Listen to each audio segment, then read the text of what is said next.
Without further ado, I'd like to introduce our first speaker today, Ms. Glenda Roberts. I've had the pleasure of knowing Ms. Roberts for about 5 years um, through our collaborative work together for the American Society of Nephrology, COVID-19 and other emerging threats work group.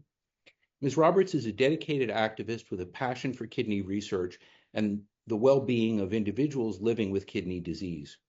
Her extensive involvement in numerous national and international transformative kidney research and healthcare initiatives aims to enhance patient outcomes. Drawing from her personal experience with kidney disease, she has become a powerful advocate for the patient perspective, consistently elevating the patient voice in research endeavors. In addition to serving on over 15 patient advisory committees, Ms. Roberts has authored, co-authored, or been featured in more than 50 kidney-related publications. She currently co-chairs the Apollo Community Advisory Council, directs communications for the Kidney Precision Medicine Project, chairs an independent patient advisory committee, and serves on the Kidney Health Initiative's board of directors. She is also the inaugural co-chair of the Critical Path Institute's Biomarker Data Repository Governing Committee. She has contributed her expertise to several organizations and initiatives focused on improving outcomes and increasing patient centricity, including the Kidney Disease Improving Global Outcomes Network, the International Society of Nephrology Global Clinical Trials, the American Society of Nephrology, the National Kidney Foundation, and the NKF-ASN Task Force for reassessing the use of race in diagnosing kidney disease. Her work underscores her commitment to improving kidney health globally. Her contributions have been recognized with numerous prestigious awards, including the President's Volunteer Service Award from Presidents Trump and Biden. She is the first patient to receive the President's Award from the American Society of Nephrology and the Celeste Castillo-Lee Patient Engagement Award from the National Kidney Foundation. These acknowledgments reflect her significant contributions to the field and her unwavering commitment to patient engagement and advocacy. Before joining the Icahn School of Medicine at Mount Sinai as the inaugural Director of Communications and Patient Engagement for the Mount Sinai Center for Kidney Innovation, Ms. Roberts amassed 35 years of experience as an information technology executive at global companies like Microsoft and General Electric. She also served as the Executive Director of the Seattle Transplant House and spent 6.5 years at the University of Washington, where she was the Director of External Relations, Communications, and Patient Engagement. Having worked with Ms. Roberts for some time now, I can tell you that she is, in fact, a very vocal patient advocate and always reminds us that in whatever work we do around kidney disease, patients always need to remain at the forefront of whatever activities we do. Ms. Roberts, thank you so much for joining us, and I look forward to your talk. Thank you very much, Jeff. And thank you, everyone, for giving me the opportunity to speak to you today about the importance of genetic kidney diseases and regenerative therapies. They really give us hope, but we recognize that there are significant challenges. These are some of my relevant disclosures. I have a personal connection with genetic kidney disease. When I was just out of college, I was 21 years old. I was about to get my first job with Shell Oil Company, and they called me and said, "We're not going to be able to hire you because you have kidney disease." And I said, "I don't have kidney disease." And they said, "Yes, you do." I said, "No, I don't." They said, "Yes, you do."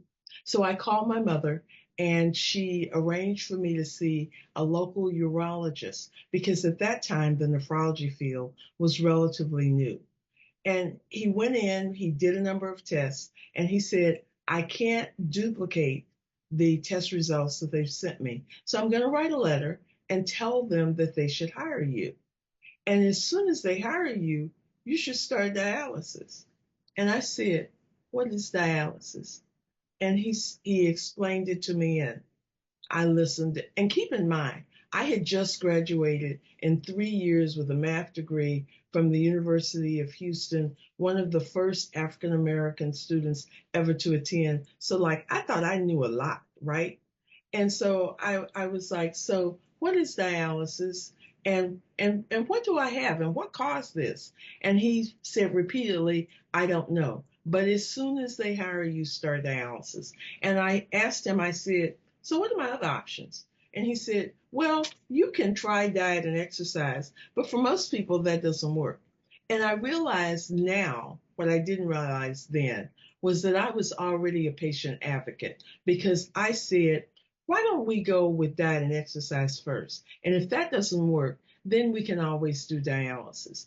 These are the questions that we need to encourage families to ask when they're talking to their clinicians about kidney disease. You know, what do I have? What will happen to me? And what can I do about this? And this is especially important for people who are living with genetic kidney diseases. Now, the reality is that people who have genetic kidney disease face immense struggle. Not only do they face the burdens that are typically associated with the decline in function from chronic kidney disease or being on dialysis or even having a transplant, they have this whole list of other things that they have to deal with. Quite often, as you well know, primary care physicians are not very familiar with kidney disease in general. I mean, they know about creatinine, they know about EGFR, but they don't really provide you a lot of advice and counsel. And frequently, you're not referred to a nephrologist until you are well along the path of your kidney disease. And often it's too late for them to really have a meaningful impact. Another challenge for PCPs is that they are often not very familiar with the genetic test results that they receive. So if you don't connect with a genetic counselor, the PCP is put in a difficult position of trying to explain what it means, and they don't have very much time for each appointment. There are other challenges that those patients face because one of the things that we know about genetic conditions is that you can have two patients with almost identical symptoms and they will progress at different rates and have different outcomes. So that means that while many of us are able to rely on support groups for our particular disease type, in genetic support groups, disease responses are all over the place, so you don't get the same level of support that you typically do. We are dependent on the traditional medications of ACEs and ARBs and SGLT2 inhibitors, but these are not targeted therapies. And what people with genetic kidney diseases need are targeted therapies that address their particular health condition. Another challenge that Jeff alluded to is that frequently when people have a genetic condition, they're really afraid to reveal it because they're concerned that they won't be able to get life insurance, that their employers might make the decision to terminate them because, quote, they're sick. And they worry that even family members who are aware of their condition are put in a difficult position because they will have to reveal that a close family member has a genetic condition and it might impact their ability to get insurance coverage. And with respect to insurance coverage, I can tell you from being in a heart clinical trial that very often insurance companies don't want to pay for those therapies, even when you are in the post evaluation phase. So there are a lot of things that people are concerned with. So kidney disease isn't just a medical condition, it dictates all aspects of our lives. Now, there are reasons to be hopeful. There are a number of promising research clinical trials that are underway. There are 4 APOL1 trials, and that's very exciting. Those trials are in the phase 2 and in some cases phase 3 phase. I'm really excited about the anti-L111 therapy because while they're still in phase 1, if it works, it has the potential to reverse the damage that's associated with kidney disease, even for people that have gotten transplants. So that's really encouraging. There are also a number of other very exciting tools that are available to help researchers that are investigating clinical trials. Many of them that are listed here. I'm personally familiar with the kidney on a chip because we did a lot of work with that at the University of Washington. I've done a lot of work with Bino Friedman around organoids, and it's really excited to see them run the video where they show the organoids growing the kit polycystic cyst from PKD, and then applying therapy so that those cysts stop developing. That's really, really exciting. But one of the things that we know as patients is that it takes a long time for any of these drugs to finally reach the market. I've seen estimates of anywhere from 15 to 20 years. And that's for it to just get into to be available for clinical practice. There's then an extended period for clinicians to become comfortable with those treatments and therapies. And all along, people living with genetic diseases continue to suffer. Now, what we want is we want therapies that are targeted and tailored for the diseases that we're facing and that we live with. Right now, people get just the generic treatments, ACEs and ARBs, medication for high blood pressure.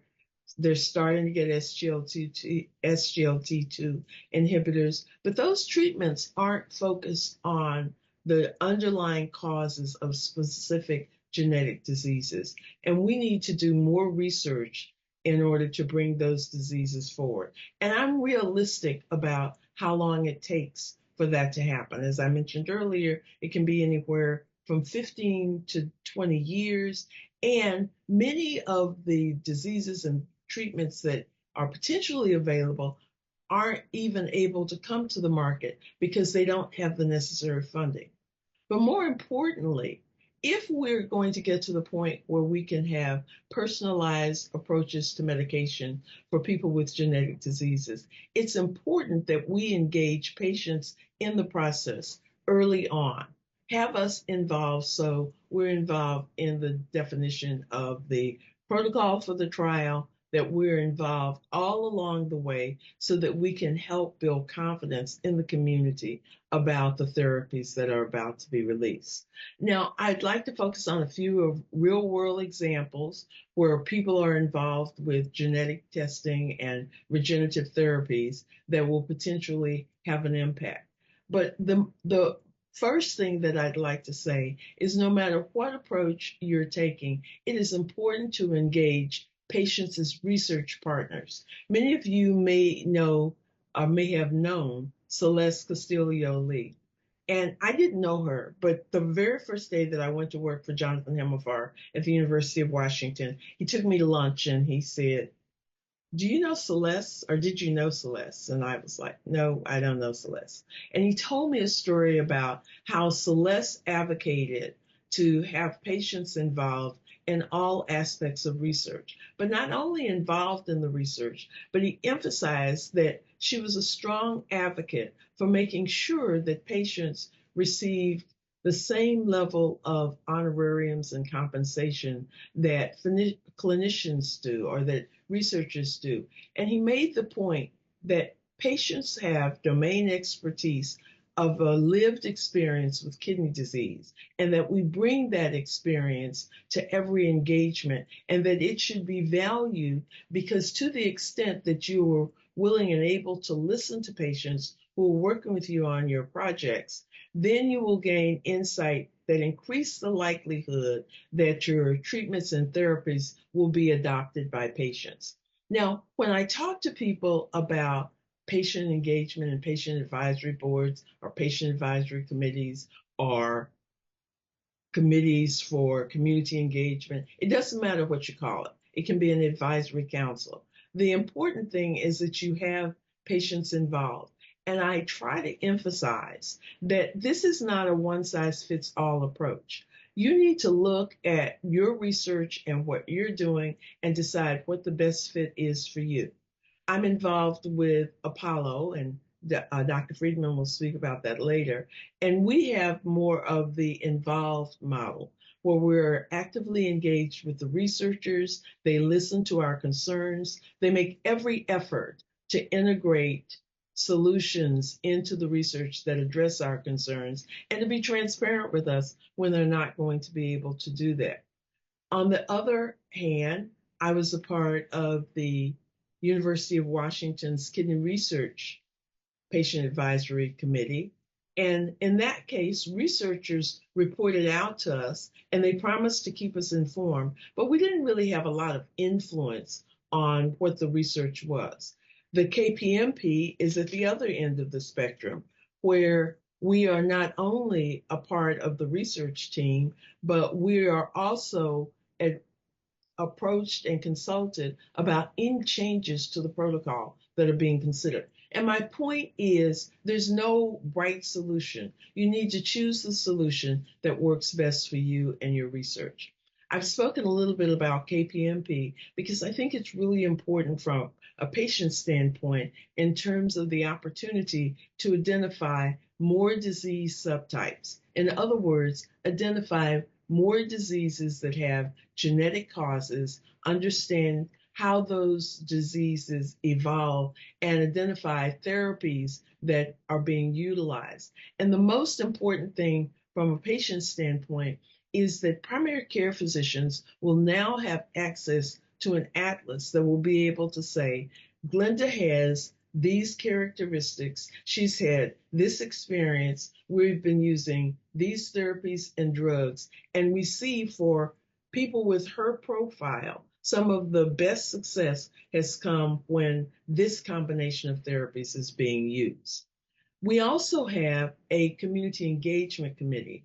Initially, it was called the Patient Advisory Working Group, but we've expanded it to include not only patients, but clinicians, like primary care physicians, as well as scientists. And we're involved in a number of different activities. Specifically, as it relates to the genetic return of results, I am pleased to say that we had a dramatic impact on how genetic results are reported, particularly around APOL1.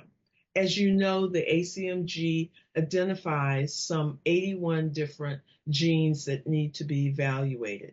And APOL1, while it is important from a kidney disease standpoint, it is not one of those genes. And our community had communicated very clearly that they had a lot of concerns about insurance companies and employers knowing that patients had the APOL1 genotypes, especially when they had two risk variables. And they were concerned that it might inhibit their ability to get insurance, even to keep a job. And so the decision was made by KPMP that we would honor the desires of the study participant. If the study participant wanted that information recorded in their electronic health records, then it would be included. If they didn't want it included, it wouldn't be included. Now, we would return the results to the participant if they wanted it, but if they didn't want it, we wouldn't return it. It wouldn't stop the genetic information from being used in the trial, but we honored the wishes of the patient in terms of how that information is handled and gave them the discretion to determine whether or not they wanted to make it available to their clinician. Another exciting opportunity and recommendation that I would make is that you look for opportunities for pre-competitive collaboration. One example that I've been involved with is the Kidney Health Initiative's APOL1 roadmap. We brought together a number of different representatives from different organizations, both private industry, governmental, academic, and patient organizations, to develop a list of some 44 different action items that could be pursued in order to educate not only the patient community, but the provider community about APOL1, to identify what we needed to do to enhance genetic testing and counseling so that it was more effective, and three, what we could do to help attract more patients into clinical trials. And I'm really very, very proud of this initiative. And I'm really proud that these organizations were willing to step up and work together. I mean, many of them have competitive offerings like AstraZeneca and Vertex are both pursuing APOL1 gene therapies. But working together, we realized that there are a number of things that we could do in advance, and there were a number of tools that we could use and share to educate the community so that the organizations and institutions could focus on getting these drugs to market.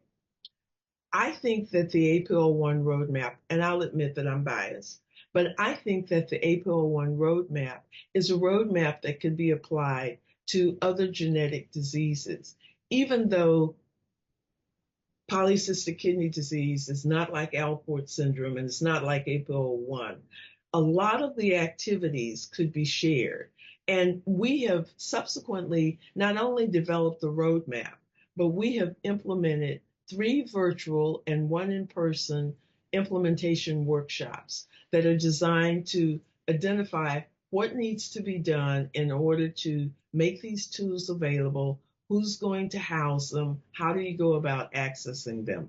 These are practices that I think could be employed in other areas.